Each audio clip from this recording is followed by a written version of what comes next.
அகன்ற விண்வெளியின் ஆழத்தில் ஒரு அற்புதமான குடும்பம் வாழ்ந்தது. அதுதான் நம் சூரிய குடும்பம். அதன் நடுவில் வெப்பமும் அன்பும் ஞானமும் நிறைந்த அப்பா சூரியன் பிரகாசித்தார்.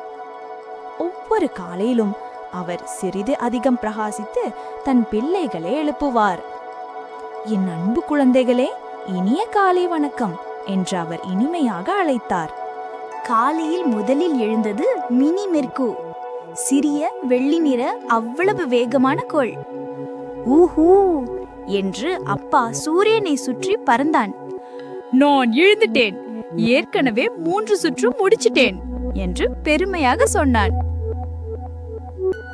அடுத்து நிதானமாக மிதந்து வந்தாள் மென்மையான மஞ்சள் தங்க ஒளியில் பிரகாசிக்கும் வீணி. மெர்க்கரி, நீ எப்போதும் ஓடிக்கிட்டே இருக்க என்று அவள் மெதுவாக சிரித்தாள். பிறகு நீல பச்சை நிற மேகமுடை அணிந்தபடி பூமி வந்தாள். அவள் பக்கத்தில் துள்ளிக் கொண்டிருந்தாள் சிட்டி மூன். அப்பா, நான் உயிரினங்களை பார்த்தேன் என்று பூமி சொன்னாள். ஆமாம், பூமியில் மரங்கள், விலங்குகள், குழந்தைகள், மனிதர்கள் வாழ்கிறார்கள் என்று சிட்டி மூன் உற்சாகமாக துள்ளினாள். அங்கே வந்தான் ரெட் ரேஞ்சர் மார்ஸ், சிவப்பு தூசியில் மூழ்கிய சின்ன மாமன். அப்பா, நான் புதிய குழிகள், கற்கள், நீருக்கான தடயங்கள் கண்டுபிடிச்சிட்டேன். திடீரென பெரிய உருவம் தெரிந்தது. அது ஜம்போ ஜெயண்ட் ஜூபிட்டர். காலை வணக்கம் குட்டீஸ்களே என்று மெல்லிய குரலில் சொன்னான்.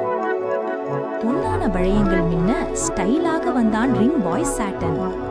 டடா, ஸ்டைல் கிங் வந்துட்டேன்.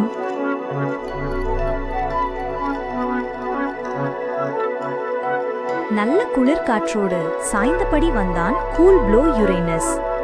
ஹே, எல்லாரும் நலமா என்று.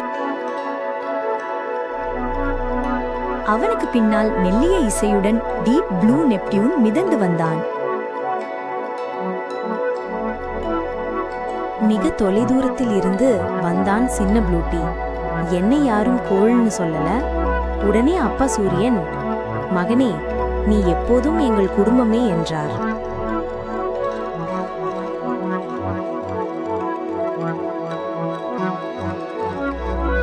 மெர்கு கத்தினான். சோலார் ரேஸ் ஆரம்பிக்கலாம். அனைத்து கோள்களும் வரிசையில் நின்றனர்.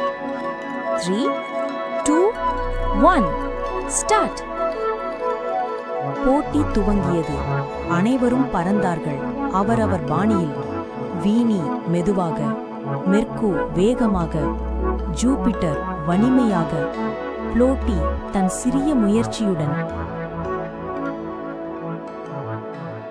வெற்றி பெற்றது யார் தெரியுமா? ஆம், மெர்குதான்.